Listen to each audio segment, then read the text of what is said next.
चाहते तो लाखों वर्कर ला सकते हैं, परंतु हम सरकार को जगाना चाहते हैं, सरकार को बताना चाहते हैं कि आप हमारे द्वारा चुनी हुई सरकार, हमारे हकों के ऊपर हमले बंद करिए, हमारे दो हाथ को काम दीजिए।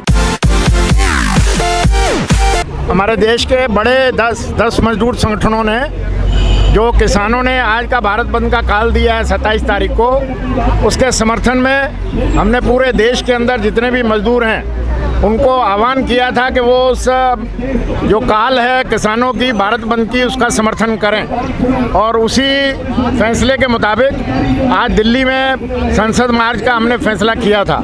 परंतु देश के अंदर जिस तरीके की सरकार ने आघोषित इमरजेंसी लगा रखी है कि देश का आम नागरिक, देश का आम कामगार, देश का स्टूडेंट, उनको बोलने की, अपनी मांग को भी रखने की इजाज़त नहीं दे रहे हैं ये। और कह दिया दफ़ा 144 लग गई है, आपको मास्क लगाना है, डिस्टेंस रखना है। अरे भाई, ये तो हम 1.5 साल से कर रहे हैं काम, परंतु आपकी सरकारी रैलियां, आपके सरकारी बड़े बड़े फंक्शन, वहाँ पर प्रधानमंत्री खुद मास्क नहीं लगाते हैं, होम मिनिस्टर खुद नहीं लगाते हैं। इलेक्शन जीत रहे हैं, पैसा फंडिंग करके, खर्चा करके किस तरीके से वोटें खरीद रहे हैं, वहाँ पर कोई भी ना तो कोई पूछने का किसी को दम है। परंतु हम आम देश का मजदूर, मेहनत का मजदूर, जिसके कंधे पर ये सीमेंट उतर कर सारी बिल्डिंगें बनी हैं, जो देश का निर्माण जो हुआ है वो देश के कामगारों के खून और पसीने से हुआ है। तो हमारे देश के जितने भी किसान जो पिछले 10 महीने से ज़्यादा हो गया, उनको दिल्ली के सारे बॉर्डरों पर उनको अंदर नहीं आने दिया जा रहा, अपनी बात को देश की संसद के सामने रखने का और देश के आम नागरिक के पास अपनी बात को पहुंचाने का उनको इजाज़त नहीं दी जा रही है। वो एक शांतिपूर्वक ढंग से डेमोक्रेटिक वे में अपनी बात को रखने के लिए उन्होंने, ये हर एक नागरिक को अधिकार है, हमारा संवैधानिक अधिकार है कि हम अपनी बात को रख सकते हैं। यहाँ पर कोई डिक्टेटरशिप नहीं है, देश की प्रजा द्वारा प्रजातंत्र है, सरकार को चुना हुआ ये लोकतंत्र है। इस लोकतंत्र के अंदर हमारे को अपनी बात कहने का पूरा हक है, संवैधानिक हक है।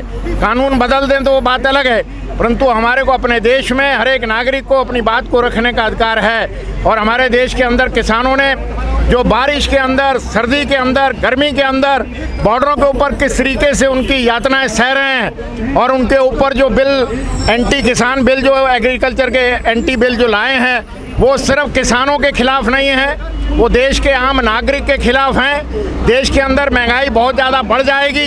जितना भी भंडारण है अनाज का, वो बड़े बड़े कॉरपोरेट हाउस जिन्होंने बड़े बड़े लाखों टन के भंडारण बनाए हैं, उसमें वो स्टोर कर लेंगे, और जब मार्केट में सामान नहीं रहेगा वो उसको 20-100 गुना दामों पर बेचेंगे।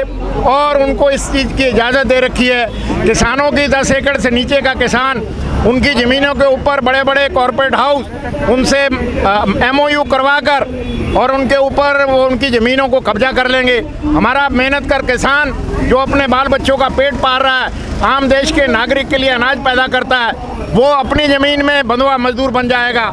ऐसे काले कानूनों को, इनको उनसे बात करके उसमें अगर कोई सुधार करना चाहती थी सरकार, तो किसानों के लीडरों से बात करनी चाहिए थी। लिहाजा इन्होंने कोई बात नहीं की। तानाशाह रवैये में जो सरकार को देश ने, देश के नागरिक ने उनको इतना बहुमत दिया है, वो अपने बहुमत को मिसयूज़ कर रहे हैं, अपनी ताकत को मिसयूज़ कर रहे हैं। और उन्होंने ये पार्लियामेंट के अंदर अपोजिशन वॉकआउट कर गई, 8 MPओं को एक्सपेल कर दिया, मार्शलों ने बाहर फेंक दिया, और अकेली पार्टी, रूलिंग पार्टी बैठकर उन बिलों को इन्होंने पास कर दिया। उसके बाद हमारे मजदूरों के 4 जो श्रम कानून कोड बनाए हैं, जिसके अंदर हमारे देश का आम नागरिक बंधुआ मजदूर बन जाएगा, उनको इन्होंने पास कर दिया। उसके आगे अभी रूल बना रहे हैं, और सारी पावर जो है वो मालिक के हाथ में दे दी गई है। नौकरी के घंटे जो हमने संघर्ष करने के बाद, कुर्बानी करने के बाद जो हमारे श्रम कानून बनाए थे कि 8 घंटे से ज़्यादा कोई किसी से नौकरी नहीं ले पाएगा, उसको भी इन्होंने 12 घंटे तक की, मालिक चाहेगा तो 12 घंटे तक नौकरी लेगा। ओवर टाइम के घंटे बढ़ा दिए गए हैं, जो 75 घंटे से लेकर 100-125 ओवर टाइम के घंटे कर दिए गए हैं 3 महीने के अंदर। महिलाओं को रात में काम करने के लिए, रात की पारी में, वो इन्होंने कानून पास कर दिया पार्लियामेंट से कि महिलाएं भी रात को काम करेंगी। अगर महिलाएं रात को काम करेंगी तो उनकी सुरक्षा कौन करेगा? ये बिना बात किए हुए सारे देश के जितने भी जनहित में कानून बने थे, उन कानूनों को ये मसलते जा रहे हैं, कुचलते जा रहे हैं। अपनी ताकत के, जो इनको ताकत दी है जनता ने, उसके अंदर ये अंधे हो गए हैं, और बिना बात किए हुए देश के अंदर हर नागरिक के हकों के ऊपर हमले कर रहे हैं। नौकरियां जो लगी हुई हैं उनको खोस रहे हैं। हमारे 8 एयरपोर्ट बेच दिए गए हैं और वो भी किसी को मालूम नहीं है कि वो कौड़ियों के भाव में ये जो गौतम अडानी है, गुजरात का पूंजीपति है, उसके हवाले कर दिए गए हैं। और इसी तरीके से एयर इंडिया को टाटा को बेच दिया गया। अब टाटा जो पार्लियामेंट बना रहा है उसको 20,000 करोड़ रुपए का जो कॉन्ट्रैक्ट दिया है उसको इन्होंने एयर इंडिया बेच दिया है और एयर इंडिया बिल्कुल कौड़ियों के भाव में बेचा है। इसी तरीके से प्रॉफिट मेकिंग इंश्योरेंस कंपनी को बेच रहे हैं। बैंकों के अंदर सारा प्राइवेटाइजेशन ले आए हैं। जितने हमारे महारत्ना हैं, चाहे स्टील बनाने का कारखाना है, चाहे हमारे BHEL बनाने का अंदर जो टरबाइन बनती हैं, उनको सबको कौड़ियों के भाव में बेचने का काम कर रहे हैं। अभी वित्त मंत्री ने घोषणा की है कि हम 4 साल के अंदर अंदर हर साल 6 लाख करोड़ रुपए की जो एसेट्स है, देश की संपत्ति है, उसको बेचकर 6 लाख करोड़ रुपए कमाएंगे। तो ये इनके कोई बाबा की संपत्ति है? ये देश के आम नागरिक की संपत्ति है, ये देश की संपत्ति है।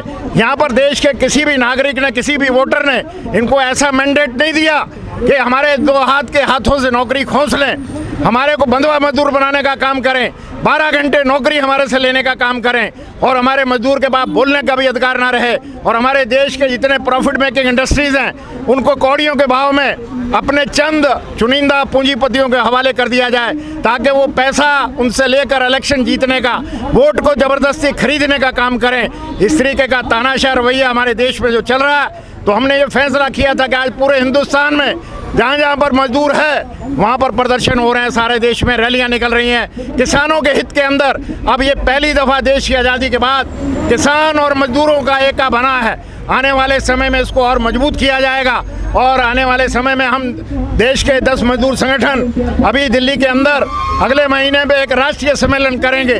उस राष्ट्रीय सम्मेलन में इन सारे इश्यूज़ के ऊपर चर्चा होगी और चर्चा होने के बाद सर्वसम्मत से जो वहाँ फैसला होगा वो देश को एक दिन के लिए बंद नहीं करेंगे अगर ये सरकार मानेगी नहीं। तो आने वाले समय में अनिश्चितकालीन की हड़ताल होगी, पूरा देश बंद करने का काम करेंगे। ऐसा हमारा फैसला जिसके रास्ते में हम चल रहे हैं। इनकलाब जिंदाबाद, मजदूर किसान एकता जिंदाबाद। तो इसलिए ये इसी का आज का ये कड़ी थी जो आपने पूछा है, ये इस पर्पज़ के लिए यहाँ पर ये टोकन प्रोटेस्ट है। अगर हम चाहते तो लाखों वर्कर ला सकते थे, परंतु हम सरकार को जगाना चाहते हैं, सरकार को बताना चाहते हैं कि आप हमारे द्वारा चुनी हुई सरकार हैं, हमारे हकों के ऊपर हमले बंद करिए, हमारे 2 हाथ को काम दीजिए।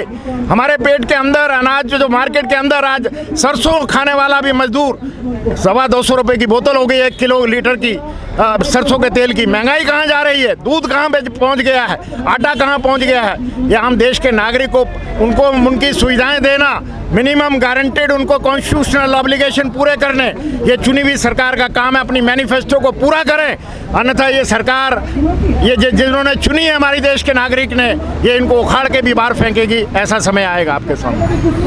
अगर आप ये वीडियो YouTube पर देख रहे हैं तो हमारे चैनल को सब्सक्राइब करें और बेल आइकन को दबाना ना भूलें। अगर आप Facebook पर ये वीडियो देख रहे हैं तो हमारे पेज को लाइक करें।